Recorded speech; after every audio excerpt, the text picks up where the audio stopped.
RDI, la radio de l'info, vous présente les rendez-vous de l'info.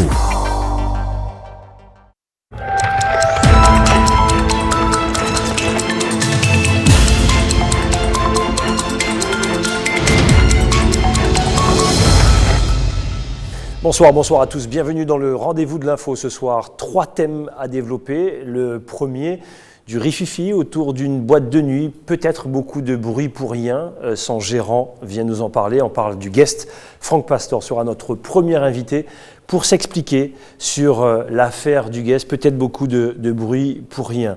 Et puis Guyane invisible, peut-être que vous l'avez vu sur les réseaux sociaux, notamment sur le site Facebook. C'est un collectif qui veut simplement nous montrer les personnes que l'on croise, peut-être qu'on ne les regarde pas, on passe devant eux.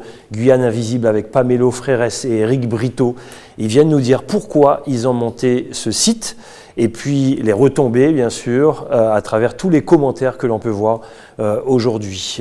Ram Guyane avec Salomé Castillo, notre troisième invité, la 5e de l'aventure. 5e, cette femme jock, comme on l'appelle maintenant, qui est une sacrée aventurière et viendra nous raconter un petit peu toutes les difficultés, tous les moments de bonheur également, et puis quelques projets autour et après Ram Guyane. Bonsoir Vanessa. Bonsoir Gilles. Ce soir, on parle du hashtag FatKini, donc tendance des filles. Comment je n'ai pas entendu? Hashtag FatKini. Okay. Donc la tendance des filles rondes qui s'assument en maillot de bain sur les réseaux sociaux. D'accord, très bien. On en voit tout le temps ici en Guyane, elles s'assument. Hein. Oui, bien sûr. Très bien. Allez, le rendez-vous de l'info qui démarre tout de suite avec le journal tout en images.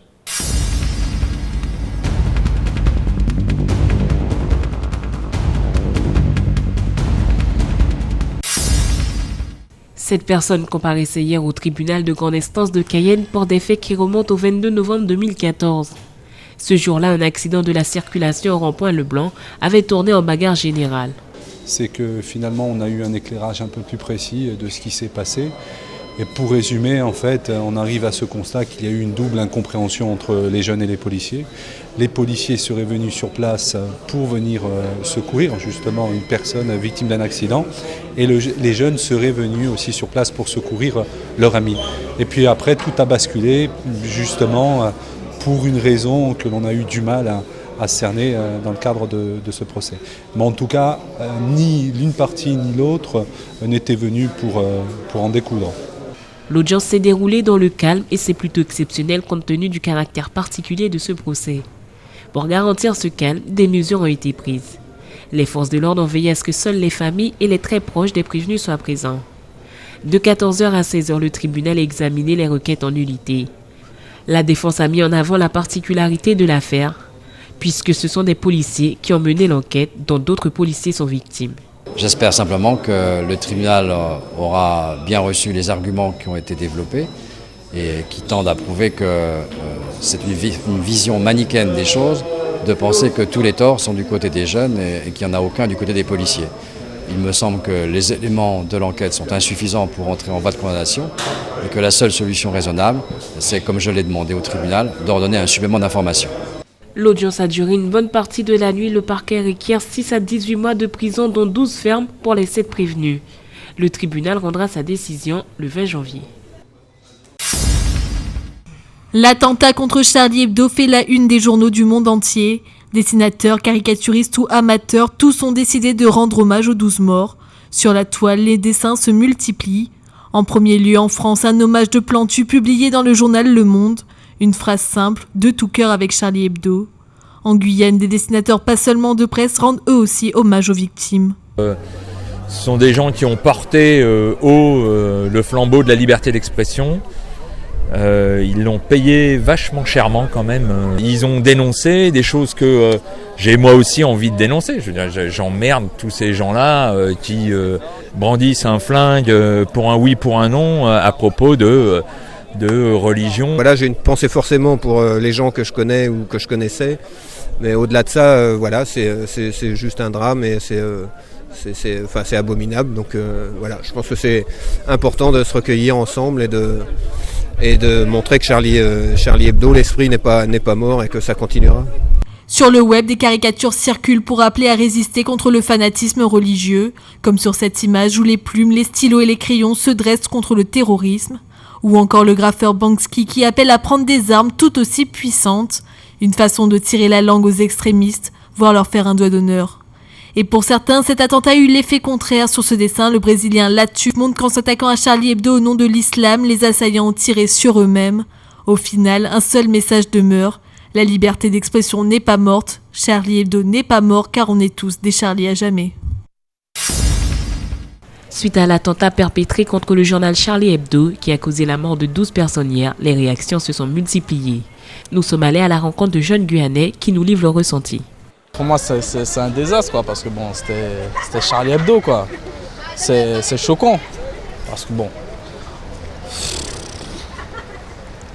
c'est 12 morts, c'est pas rien. On sait que bon, c'est quelque chose de grave, quoi, et que ces gens qui se proclament dirigeurs et tout, et puis ils font ça. C'est pas une religion, ça. Ça pour moi, c'est pas une religion. On ne combat pas la religion par la religion avec des calaches, ça se fait pas. C'est un sujet qui concerne le monde entier. C'est pas la première fois qu'il y a des attentats, ça commence à devenir régulier et on se sent plus trop en sécurité. Le monde n'est pas aussi chiant qu'avant. Ça t'effraie un peu? Un peu, mais bon, comme ça se passe un peu loin, un côté on est concerné, parce qu'on est français, d'un autre côté non, parce qu'on se sent un peu guyanais. On les avait déjà menacés, ils auraient dû arrêter et à force de continuer à persister, donc on les a fait ce qui s'est passé. Tu penses que toi, finalement la presse n'aurait pas dû s'exprimer librement mais plutôt arrêter Oui, ils peuvent s'exprimer librement mais d'une façon plus correcte. C'est navrant, ça m'a choqué, franchement ça m'a choqué. Vous savez, quand c'est assez éloigné de chez nous, ça nous fait quelque chose, mais pas autant. Et là, franchement, c'est très choquant. C'est très cruel, en fait, d'aller comme ça dans quelque part et de tuer 12 personnes comme ça, de sang-froid. Je trouve ça vraiment navrant. Maintenant, moi, je pense qu'on est en 2015 et je vois que l'année commence assez mal. Je suis pas sûr que ça va s'arranger, mais bon, voilà, navrant. C'est choquant, quoi, tu vois. Imagine que ça arrive ici. Bah, on va vraiment paniquer et c'est pas pour vous dire, c'est des sites placés, quoi, ils vont comme ça, ils tuent une personne, après ils s'en vont, après c'est fini. Et imagine c'est là maintenant, ils viennent devant un lycée là, après vous sortez des taux, c'est fini.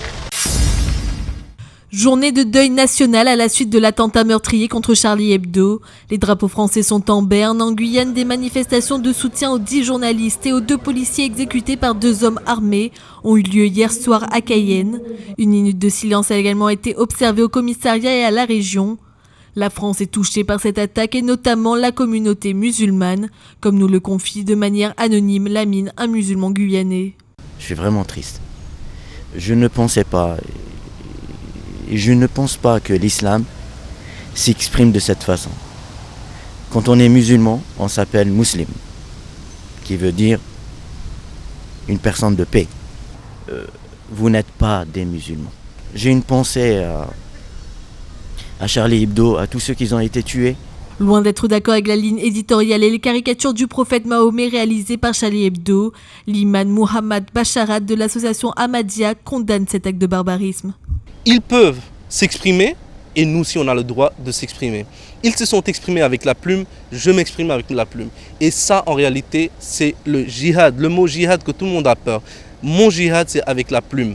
Et c'est ça le djihad réel aujourd'hui de cette époque que l'on doit faire. À l'image des mobilisations qui ont eu lieu hier, l'imam souhaite qu'il n'y ait pas de stigmatisation. Il appelle au rassemblement. C'est le moment où jamais, comme le président de la République l'a très bien dit hier, que c'est le moment où on doit être tous unis. Et c'est ainsi qu'on peut combattre ces terroristes. Si on commence à se déchirer entre nous, alors le message qu'ils ont essayé de donner à la France, ces terroristes, ils vont réussir dans leur message. Donc le message que je donne ici aussi aux Guyanais, c'est que c'est le moment où jamais d'être unis en fait. Et c'est ainsi qu'on peut les combattre, ces terroristes. Une grande marche citoyenne est organisée ce samedi à 7h30 dans les rues de Cayenne. Les personnes sont attendues nombreuses et devront être toutes vêtues de blanc. Une marche en hommage aux victimes et pour la liberté d'expression.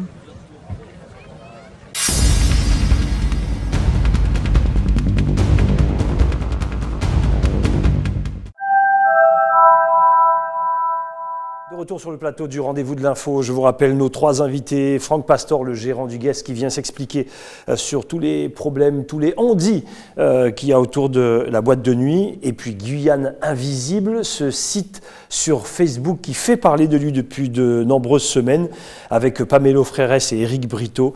Et l'aventurière Salomé Castillo viendra nous raconter justement sa belle aventure de Ram Guyane. Vanessa, quant à elle, nous parle des rondes en Guyane aussi. C'est des rondes dans le monde, partout. D'accord, mais qui s'assument en maillot de bain. Voilà pour le programme de ce soir. Franck Pastor, bonsoir. Bonsoir. Vous êtes le gérant du Guest. On a entendu plein de choses autour du Guest. C'est pour ça que vous êtes sur le plateau ce soir, pour faire taire toutes sortes de rumeurs. On va commencer par cette fameuse soirée du 31. Le 31 où il y a eu une bagarre au Guest, mais il y a eu beaucoup de choses un petit peu partout à Cayenne, et pas seulement, mais un petit peu partout en Guyane. Et c'est le Guest qui est pointé du doigt. Et ça vous dérange, bien sûr, j'imagine. Oui, en effet. Bon, en fait, le 31, on a eu une très belle soirée. Le 31 décembre, beaucoup de monde, très bonne ambiance. Et c'est vrai que vers 5h20 du matin, on a voulu dépasser un petit peu l'heure habituelle. On a eu début de bagarre, comme il peut y avoir en fait dans toutes les discothèques. Et c'est vrai que le même soir, il y a eu aussi d'autres incidents dans d'autres soirées ailleurs. Enfin bon, voilà, le 31, beaucoup de monde sort, les gens boivent, les gens s'amusent, etc. Et c'est vrai qu'au niveau des médias, etc., on a entendu parler beaucoup du Guest, parce qu'il y a eu des faits assez graves ailleurs, coups de feu, etc. Et en fait, les gens ont fait un petit peu l'amalgame entre plusieurs soirées, coups de feu, plusieurs soirées, en pensant qu'il s'est passé tout ça au Guest, parce que c'est le Guest uniquement qui a été pointé du doigt. Voilà, c'est ce qu'on voulait dire également, puisque sur les réseaux sociaux, tous les problèmes sont revenus sur le Guest, alors qu'il n'en est rien. Et effectivement, il y a une bagarre, comme ça se passe un peu partout ailleurs. On dit qu'un DJ du Guest aurait été impliqué sur la dernière affaire d'agression de policiers. Là encore, Franck Pastor, qu'est-ce que vous voulez dire là-dessus ? C'est complètement faux. En fait, ce qui s'est passé, on connaît tous l'histoire, il y a eu un problème dans un rond-point, des policiers qui se sont fait agresser. Fin de soirée, en fait, il y a des agents de sécurité de la discothèque. En passant par là, ce sont des anciens policiers qui ont donné un coup de main, qui ont protégé en fait leurs collègues policiers. Et donc du coup, ils sont là et maintenant ils doivent témoigner au tribunal. Et il a été dit qu'en fait les agresseurs, notamment parmi les agresseurs, il y en avait un, c'était un DJ du Guest, ce qui est totalement faux. Et je ne sais pas d'où ça sort et pourquoi ça. Voilà. Donc voilà, c'était important de le dire. Comme ça, les rumeurs tournent un petit peu trop vite, Vanessa ? Oui, on parle d'une rumeur de fermeture administrative. Est-ce que c'est vrai ? Est-ce que c'est pas vrai ? Comment ça se passe ? En fait, ce qui se passe, c'est que ce soir-là, il y a eu plusieurs incidents. Les autorités en fait, vont voir un petit peu au niveau des différents établissements qui est en règle, qui ne l'est pas. Moi, on m'a déjà contacté pour savoir un petit peu, pour que je fournisse mes documents. Tout est en règle, mes agents sont formés, donc à ce niveau-là, il n'y a pas de problème. Après, ce qui se passe, c'est qu'il y a forcément une enquête qui est faite pour voir si ce soir-là, on a réagi professionnellement. Voilà. Donc bon, non, il n'y a pas de fermeture. Je l'ai appris dans les journaux. C'est hallucinant quand même, oui. d'annoncer de telles choses, c'est-à-dire tout est faux. Moi, midi, là, on a parlé de 3 thèmes, tout est faux, et c'est pour ça que c'était important que vous soyez sur notre plateau ce soir, pas de fermeture de la boîte. Non, en fait, moi j'ai été interviewé en fait, pour savoir un petit peu ce qui s'était passé, pour qu'on fasse la lumière sur cet événement-là. Et en fait, à la radio, j'entends qu'on parle de fermeture et que je suis censé répondre à cette histoire de fermeture, alors que je n'étais même pas au courant. Et en fait, non. Donc voilà, il y a une bagarre comme ailleurs, voilà. C'est pour ça que vous êtes sur le plateau ce soir. Donc on rappelle effectivement une bagarre comme il se passe dans toutes les boîtes de nuit. Et donc c'était que le Guest qui était pointé, alors qu'il y a eu amalgame entre coups de feu à gauche et à droite, alors que ça ne se passait pas forcément au Guest. Concernant le DJ du Guest qui aurait été sur l'affaire d'agression sur la police, là encore vous dites que c'est faux. On annonce la fermeture de la boîte, vous l'annoncez également, c'est faux. On peut même dire que la boîte se réouvre le 23 janvier, parce que là c'est fermeture classique en fait. Oui, non, en fait les flyers sont en production, les soirées sont à venir, et oui, dans pas longtemps on réouvre. Voilà. Là on est en vacances, début janvier comme chaque année. Voilà, donc vous voyez, c'est pour ça que vous êtes venu. Vanessa, dernière question. Oui, il y a eu plusieurs bagarres, un peu partout en Guyane, mais est-ce que le problème ne vient pas du jeune âge de la population qui fréquente la boîte ? Alors en fait, moi ça fait 5 ans que je fais des soirées, et c'est vrai que ma cible c'est du 18-28 ans. C'est sûr que les soirées jeunes, je veux dire, de cette cible-là, il y a plus de risques que des soirées où on va dire sur une tranche un peu plus âgée. On a la sécurité qu'il faut, on est formé pour, je suis formé, mes agents sont formés. Donc bien sûr, il y a plus de risques, mais on devrait faire quoi? Arrêter les soirées jeunes pour qu'il se passe quoi? Des soirées sauvages Voilà, au moins là, les jeunes sont encadrés. Il faut savoir que depuis 5 ans, moi, tous les week-ends, on reçoit des centaines et des centaines de clients, de jeunes. C'est cadré, il peut arriver qu'il y ait des dérapages. Voilà. Très bien, voilà, comme quoi c'était important de faire taire toutes ces rumeurs. Franck Pastor, gérant du Guest, merci d'avoir répondu à toutes nos questions. Merci de m'avoir invité. On rappelle, réouverture de la boîte le 23 janvier, comme quoi il n'y a pas de fermeture de la boîte. Merci encore. Allez, Dom Laquezotte, c'est tous les soirs à 20h. Il est allé faire un petit tour chez un coiffeur qu'on appelle le talentueux à Matoury. Extrait. Yeah. Hey, hey, hey. Real talk, true shit. All fucking bad bitches. I don't want no mediocre. I don't want no mediocre. I don't want no mediocre. No bad bitches. Salut alors. On me ramène des hôtels, pas vu une coiffeur, hein, parce que je sais qu'il y en a beaucoup qui vont se moquer de moi. Simplement, on a voulu mettre l'accent sur un jeune homme. J'ai toujours entendu parler de lui, j'ai beaucoup entendu parler de lui. Et comme je sais qu'il a un parcours assez atypique, voire chaotique, j'ai voulu mettre l'accent sur lui pour faire connaissance et surtout parler de son métier parce que au-delà du fait qu'il soit coiffeur, c'est un vrai passionné. Alors il va appeler ici Rodrigue le talentueux. Je vois qu'il poste des tas de choses sur Facebook. Et j'espère qu'il aura la langue aussi pendue qu'il écrit sur Facebook.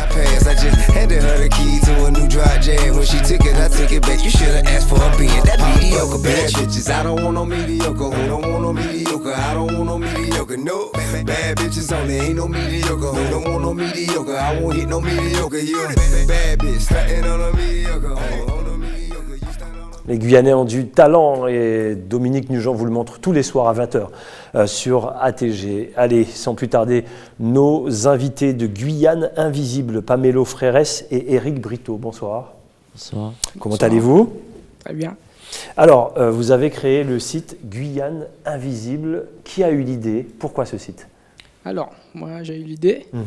Donc, moi j'ai créé le site dans le but de trouver un regard plus humain envers nos SDF et d'apporter une aide. En fait, je trouve en sorte d'apporter mon aide. Et c'est en faisant un site que j'ai eu la facilité de trouver un moyen pour attirer plus de gens. Éric Brito, quel est votre rôle dans Guyane Invisible? Moi, mon rôle, ça consiste en écrire les articles, c'est-à-dire ils font l'interview, il y a un autre aussi qui participe avec nous, ils font l'interview et moi, j'ai retranscrit ce qu'on me donne. D'accord. Ce qui est important, c'était de retranscrire exactement, parce que la parole est importante. Oui, justement, j'essaye d'être fidèle au langage de l'individu. Tout à fait. Plein de témoignages poignants. C'était difficile de les faire parler? Oui, au départ, c'était difficile. Maintenant, c'est pas beaucoup, c'est pas vraiment très difficile, mais au départ, c'est difficile parce que... Il fallait faire le premier. Voilà. Ils sont un peu perplexes parce qu'ils n'ont pas l'habitude d'avoir quelqu'un qui s'intéresse pour son histoire. Donc, au départ, c'était plus difficile. D'accord, très bien. Quelle est votre démarche? Comment vous y allez? Comment vous allez vers eux? Dites-nous comment ça se passe concrètement. Alors, dictaphone en main, on y arrive. On discute. D'abord, je lui donne à manger, à boire. Je lui demande qu'est-ce qu'il en a besoin. Il me dit ce qu'il a besoin. Et puis après, je lui fais raconter son histoire. Il me raconte son histoire, on enregistre et j'envoie à Eric. D'accord, très bien. Et vous faites quoi après, vous? Beaucoup d'histoire. Et puis, au niveau de l'histoire, je pense que c'est très intéressant, l'histoire de chaque individu, puisqu'on a tous son histoire. Ce que je voulais dire, c'est qu'invisibles, ce ne sont pas ces gens-là, puisqu'on les voit toujours dans les roues. Bien sûr. Mais après, invisibles, ce sont leurs histoires, ceux qu'on ne connaît pas. On a bien compris. C'est très intéressant de voir. Très joli nom d'ailleurs pour ça. Et quelles sont les retombées justement de ce que vous faites? Les retombées, comment le public accueille votre travail? Alors, il y a une acceptation très positive du public. Les gens commencent à se mobiliser. Il y a même une dame, que je vais garder son anonymat, il y a une dame qui veut offrir une maison à un de ces personnes. Je vais offrir une maison à Aurora, je vais lui donner un travail dans le secteur du jardinage et puis et le réintégrer dans la société. Vous-même, à titre personnel, quand vous faites ça, c'est fort ce que vous faites. Vous le vivez comment tous les jours? Ça a évolué entre l'idée de départ et ce qui arrive aujourd'hui. Comment vous êtes, vous, psychologiquement, par rapport à ce travail-là? Alors, moi particulièrement, je suis très touché. À chaque fois que j'y vais, que je les entends parler, que je les entends raconter ces histoires, moi, ça me touche beaucoup. Et je prends pour moi des exemples, autant que jeune, parce que c'est autant que jeune qu'il faut prendre les bonnes décisions. Donc moi, autant que jeune, je prends comme exemple, comme exemplaire. Donc à partir de ce moment-là, je commence à avoir un regard différent de la vie. Et vous, Éric Brito? Pour moi, franchement, ça a été un choc de découvrir leur histoire, parce que leur état actuel, vu ce qu'ils ont vécu, c'est pas normal. Par exemple, beaucoup d'entre eux ont des diplômes de BTS, ont passé par une université. Certains avaient de bons métiers. Voilà, justement. Du coup... Ça vous touche? Ah oui, c'est sûr. Vanessa? Est-ce que vous leur montrez ensuite ce que vous faites? Les articles sur le Facebook? Oui. Moi, je visite pratiquement tous ceux que j'ai déjà interviewés quand je les trouve. Parce que le premier que j'ai interviewé, il a disparu, je ne sais pas où est-ce qu'il est, donc si quelqu'un le sait... Il était en fauteuil? Oui. Le premier qui était en fauteuil? Oui. Mais d'habitude, le lendemain ou 2 jours après la publication sur Facebook, je vais et je leur montre les commentaires, je leur montre comment ça se passe après et les résultats. D'accord, et alors, ils disent quoi? Ah, ils sont très contents, surtout le premier, David, il était très content parce que maintenant on arrête sur la rue, on l'appelle par son prénom, on leur dit, allez tiens, je t'ai vu sur Internet, tu deviens célèbre, on lui donne à manger, à boire tous les jours, de l'argent, voilà. Là on peut dire que le but est atteint, c'est-à-dire c'est pour ne plus marcher sans les voir, vous les mettez en lumière, c'était ça aussi? C'était ça, oui. Alors, qui doit prendre le relais ensuite? Vous faites cette action-là, je rappelle, c'est un collectif. Et ensuite, c'est pour dire à des gens qu'il ne faut pas les laisser dans la rue, à qui? Alors, on lance l'idée.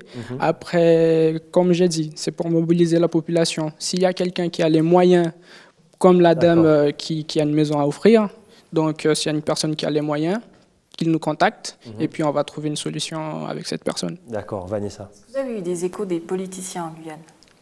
Pas encore. Non. Alors, on envoie le message, allez sur le site Guyane Invisible, regardez, et il y a des commentaires, bien sûr, ça va sûrement les interpeller. À part M. Rodolphe Alexandre, qui nous soutient. D'accord, très bien.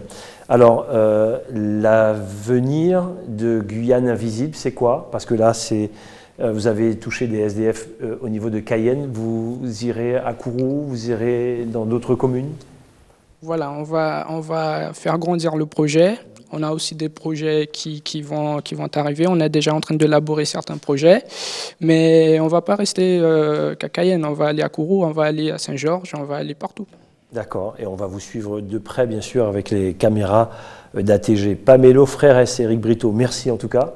Merci pour ce que vous faites. Vous êtes jeunes et vous vous impliquez dans ce genre de projet. Comme quoi, vous voyez, il y a des jeunes qui intéressent toute une population. Je rappelle, c'est le collectif Guyane Invisible. Merci d'avoir été nos invités ce soir sur le plateau du Rendez-vous de l'Info. Allez, sans plus tarder, voici la chronique de Vanessa. Vanessa, ce soir, on met en avant les rondeurs des femmes. Elles s'assument, c'est ça?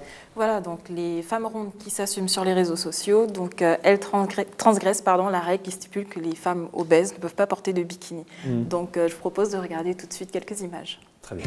She like that. You like that? You say you bite? Well, I bite back. And I'm all go. We can do it till tomorrow. I beat it up like Harpo. Snoopy, I go hard, baby, yes. Kissing on your then I'm digging out your stress. I won't stop till you finish. But you ain't felt love till a gangster get up in it. Drink.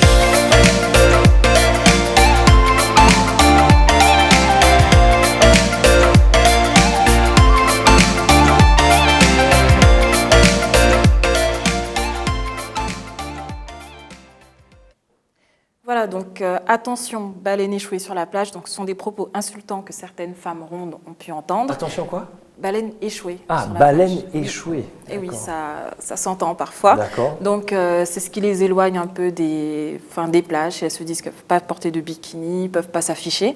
Et donc, on a vu fleurir un mouvement qui s'appelle Fatkini, donc le hashtag Fatkini. Donc, un pied de nez et un anti-complexe où les femmes affichent leurs clichés sur les réseaux sociaux, à la plage ou chez elles devant les miroirs, en bikini, et puis qui posent fièrement, tout simplement. Et je trouve que c'est une bonne initiative, même s'il faut quand même faire attention à sa santé. Je ne dis pas que c'est bien d'être très ronde et puis de s'afficher, mais il faut quand même faire attention à sa santé. Et puis, c'est tout de même une belle leçon de confiance et de style. Très bien, merci Vanessa pour ce nouveau mot qu'on apprend, le fatkini, c'est ça? Donc c'est fat, grosse, et puis kini, bikini. Voilà, se mettre en bikini voilà, avec ses rondeurs. Merci Vanessa.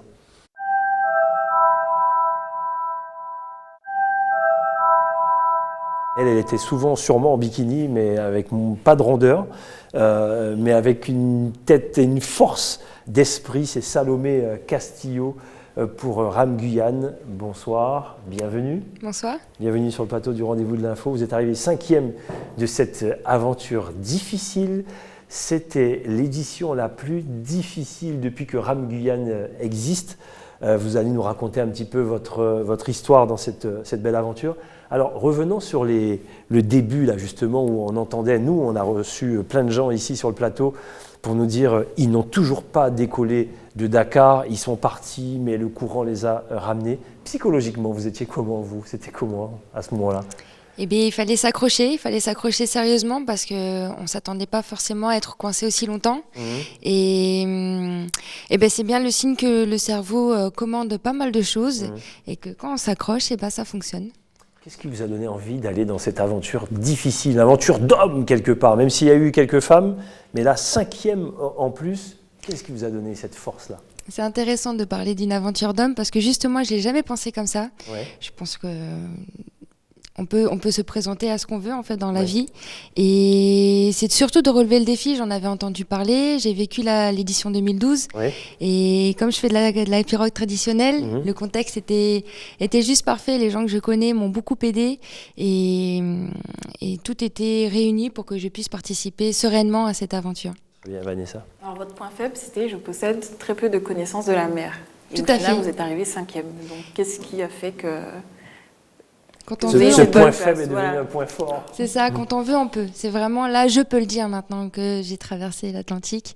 Quand on veut vraiment quelque chose, on met tous les moyens de son côté. C'est-à-dire que même si j'avais pas beaucoup de connaissances de la mer, j'ai fait des sorties avec le bateau. Je me suis à mariner un petit peu parce que c'est pas si facile que ça. Et ça fonctionne. Ça fonctionne. Ça veut dire qu'il suffit d'aller jusqu'au bout de ce qu'on a décidé de faire. Vraiment, avec conviction, et ça fonctionne. Salomé Castillo. Il y avait plusieurs projets à la base. C'était d'emmener des jeunes Guyanais du côté du Sénégal. Bon, ça n'a pas pu se faire, mais il y a eu ça aussi, sur l'envie d'y aller. Exactement. Ça a été très porteur pendant toute une partie de la préparation, dans le sens où, en tant qu'éducatrice spécialisée, moi je travaille avec les jeunes, je sais à quel point ils manquent de rêves, d'envie dans leur vie de tous les jours. Et c'est ce qui me portait le plus. Quelle a été votre plus grosse difficulté? Mais de ne pas pouvoir toucher les gens en vrai pendant si longtemps. Je ne m'attendais pas à ce que ce soit si violent à un moment donné de se dire mince, ils ne sont pas là, quoi. Et pour tenir seul au milieu de l'eau, à quoi on pense? Ah bah, beaucoup de choses. beaucoup de choses. Tout seul? Oui, complètement. On va chercher, on va puiser au fond de soi, on chante, oui, tout un tas de panels. À un moment, on se dit, je vais craquer, je vais devenir folle, je vais... Oh, tous les jours, j'imagine, non? Mais non, parce que ce qui est assez magique, c'est qu'il y avait quand même la possibilité de communiquer. Et ça tient la moyenne très bonne, en fait. Alors, bien sûr, beaucoup de difficultés, mais j'imagine aussi des moments de plaisir. Et alors, les plus grands moments de plaisir, c'était quoi? Moi, j'aimais beaucoup les levers et les couchers de soleil. J'ai ramé de nuit quelques fois, donc j'avais tout le lever de soleil pour moi. Et même à un moment donné, le coucher de soleil, le lever de la lune, enfin, le coucher de la lune et le lever de soleil en même temps, c'était très beau. On mange quoi quand on reste aussi longtemps sur l'eau? J'ai mangé essentiellement du lyophilisé, et mais ça passe très bien. Vous ne pêchez pas, non, comme les autres? Non, je n'ai pas pêché. Non, je n'ai pas pêché. Une belle dorade. À l'arrivée, l'émotion, c'était quoi? Eh bien, c'était de voir les gens justement qui m'ont tellement manqué et qui étaient là et qui étaient là en nombre en fait. Ça allait au-delà de ce que j'avais imaginé. C'était très beau, très émouvant et en fait très fort. Il n'y a pas spécialement de mots pour décrire ça. Ça allait bien au-delà de ce que j'avais pu imaginer. Est-ce qu'on peut recommander cette aventure? Non, on peut pas la recommander en tant que telle. On peut appuyer ceux qui ont envie de la traverser, mais non, il faut que ça vienne du fond du cœur. Si c'était à faire demain? Demain, non. Si c'était à refaire, juste en arrivant, j'ai dit non. Mais non, pas ce type d'aventure, c'est trop solitaire. Je préfère les aventures où il y a peut-être un peu plus de monde autour. Alors vous parliez d'aventure solitaire justement, la traversée, c'est un danger.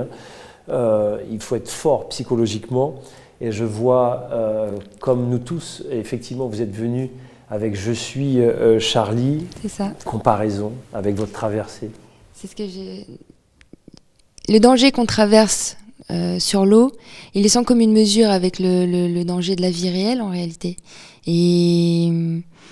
Oui, je préfère largement ce que j'ai vécu pendant la traversée et la façon dont il a fallu parfois se crisper et tenir que ce que je vois là en arrivant et en reprenant contact avec l'infinie tristesse que peut revêtir la vie en fait. L'impact extérieur de RAM Guyane, vous en tant que candidate, est-ce que vous sentez cet impact en dehors de la Guyane? J'ai senti en dehors de la Guyane, oui, parce qu'il y a pas mal de personnes d'ailleurs qui m'ont suivi, en métropole, dans les pays sud-américains, et qui ont suivi ça très très attentivement. Donc effectivement, l'impact, il est réel. Le vainqueur, c'est un Espagnol, donc ça va être porteur, je pense, et c'est chouette. Et à la suite de cette aventure, est-ce que vous avez envie de vous engager dans l'organisation de RAM Guyane?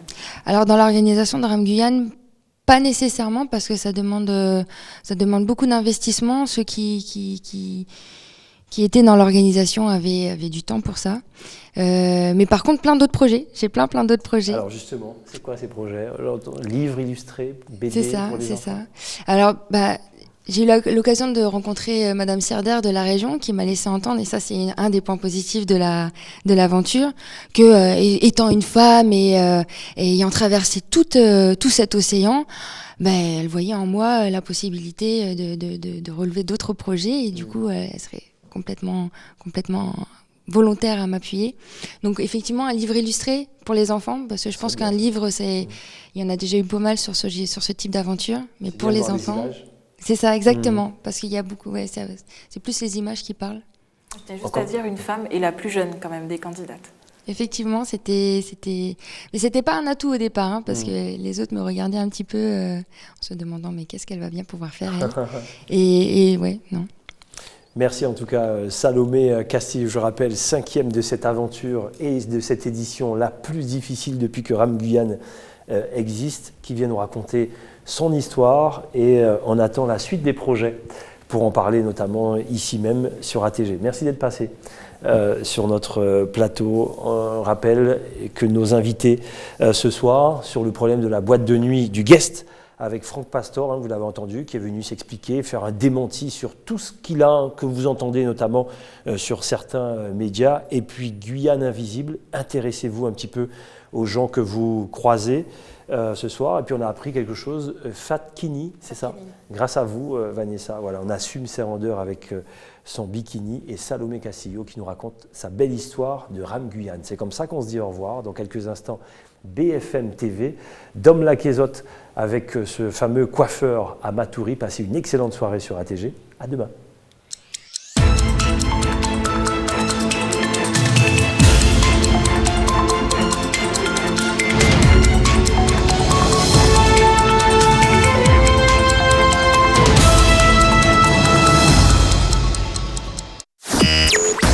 RDI, la radio de l'info, vous a présenté les rendez-vous de l'info.